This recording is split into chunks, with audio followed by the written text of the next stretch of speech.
শুরু হলো তৃণমূলের ডোর টু ডোর ক্যাম্পিং। বাড়ি বাড়ি মানুষের পাশে গিয়ে পৌঁছে যাচ্ছেন তৃণমূল নেতৃত্বরা।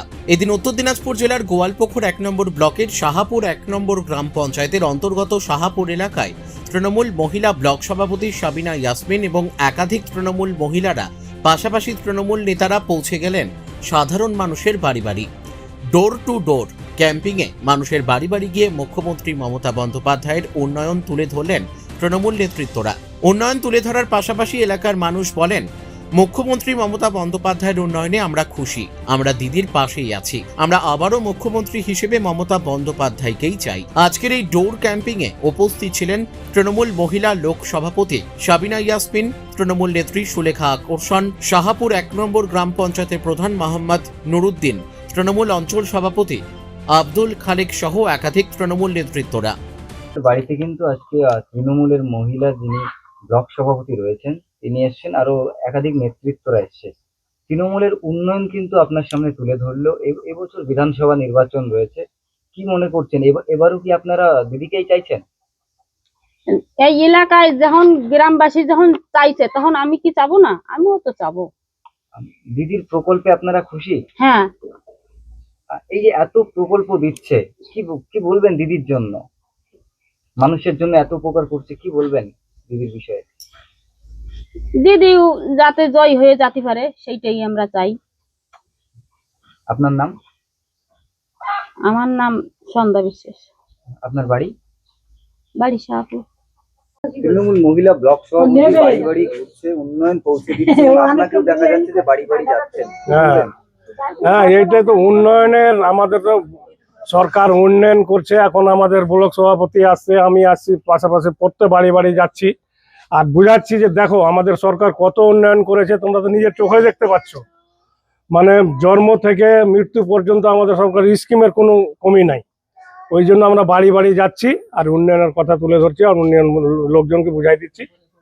একটি পবিত্র রমজান সারাদিন এইভাবে রোদের মধ্যে হেঁটে হেঁটে মানুষের বাড়ি পৌঁছানো, কি করব, আমাদের তো ওটা কাজই আছে, আমরা তো করতে হবে। রমজান মাস থাকলো, থাকলো, আমাদের ঝড় থাকলো, মেঘ বৃষ্টি থাকলো, আমাকে করতেই হবে, বাড়ি বাড়ি যেতেই হবে। আমরা বাড়ি বাড়ি গিয়ে কি বুঝতে পারছেন কতটা সারা? না, ভালোই সারা পাচ্ছি, কোনো অসুবিধা নাই। এগুলো তো আমার নিজস্ব, আমার বেআইন হলো। মনে করছেন বিধানসভা উন্নয়নের পক্ষেই যাচ্ছে? হ্যাঁ, অনেক উন্নয়ন দিকে যাবে।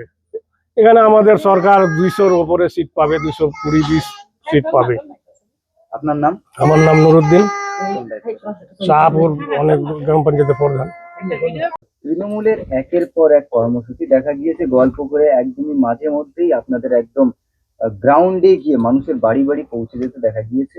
তেমনই ভাবে কিন্তু আমরা দুদিন থেকে লক্ষ্য করছি যে একদমই আপনারা ডোর টু ডোর যাচ্ছেন, মানুষের কাছে পৌঁছে যাচ্ছেন। কেন হঠাৎ করে বিধানসভা নির্বাচনের আগেই মানুষের কাছে পৌঁছে যাওয়া? সর্বপ্রথমে আপনাদেরকে অসংখ্য ধন্যবাদ। তারপরে প্রথমেই বলতে চাই যে হঠাৎ করে নয়, আমরা কিন্তু মানুষের দোরগোড়ায় বরাবরই পৌঁছাই। আজকে উন্নয়নের পাঁচালী বলেন, তারপরে ডিএসকে প্রোগ্রাম, তারপরে হচ্ছে দুয়ারে মানে মানুষের দরজায় সবকিছু প্রকল্প কিন্তু মাননীয় মুখ্যমন্ত্রী। আজকে নতুন করে যে আমরা এই প্রোগ্রামে এসেছি না, আমাদের উন্নয়নের পাঁচালী প্রোগ্রাম কমপ্লিট হওয়ার পর আমাদের প্রত্যেকটা অঞ্চলে কর্মী সভা করা হলো। কর্মী সভার পর আমাদের এই মানে আমাদের মাননীয় মুখ্যমন্ত্রীর যে সরকারের যে আমরা যে যারা কর্মী রয়েছে তারা কিন্তু সর্বদাই মানুষের পাশে কোনো না কোনো প্রকল্প আমাদের কিন্তু মাঠে ঘাটে আমাদের বাড়ি বাড়ি পৌঁছাতেই হয়। আচ্ছা, একদম এই যে বাড়ি বাড়ি গিয়ে মানুষের কাছে পৌঁছে যাওয়া, কতটা সাড়া পাচ্ছেন মানুষের?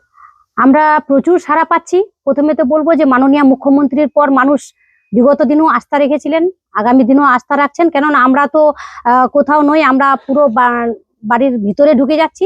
আমাদের মা কাকিমারা প্রচুর সাড়া দিচ্ছেন এবং ওনারা সবাই কিন্তু এখানে আমাদের হিন্দু মুসলিম বলে নয়, হিন্দু মুসলিম শিখ ইসাই সবাই কিন্তু মাননীয় মুখ্যমন্ত্রীর উপরে ভরসা করছেন এবং প্রচুর সাড়া পাচ্ছি।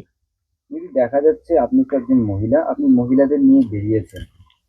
গ্যাসের দাম কিন্তু বৃদ্ধি হয়েছে, রান্নার জ্বালানি একদমই বলতে গেলে ঘরে ঘরে গ্যাস, সেখানে কিন্তু একদম গ্যাস সংকটের মুখে পড়েছে, গ্যাস পাওয়া যাচ্ছে না, কি বলবেন?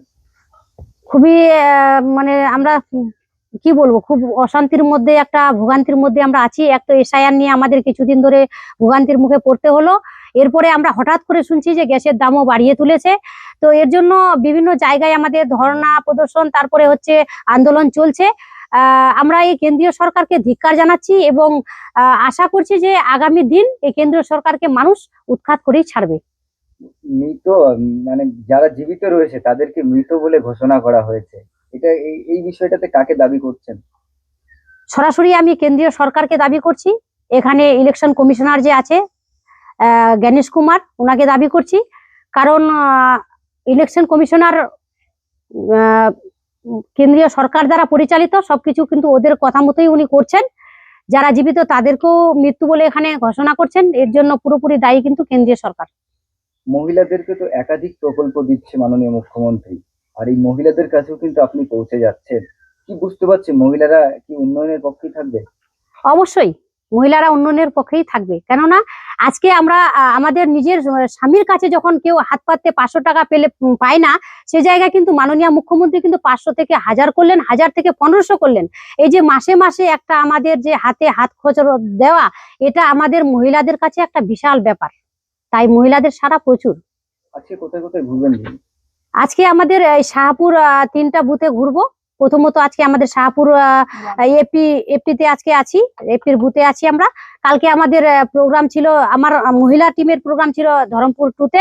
আমাদের প্রত্যেকটা টিম রয়েছে, প্রত্যেক টিমেরই আমরা কিন্তু প্রত্যেক অঞ্চলেই যাচ্ছি। এটা নয় যে শুধু মহিলারা, আমাদের মহিলা, যুব, মাদার এই অবধি পর্যন্ত, সভাধিপতি পর্যন্ত আমাদের কিন্তু দোরগোড়ায় পৌঁছে যাচ্ছেন, আমাদের মন্ত্রীও পর্যন্ত কিন্তু দোরগোড়ায় পৌঁছে যাচ্ছেন। গোয়ালপুকুর থেকে দেবব্রত চক্রবর্তীর রিপোর্ট, কুলিক নিউজ।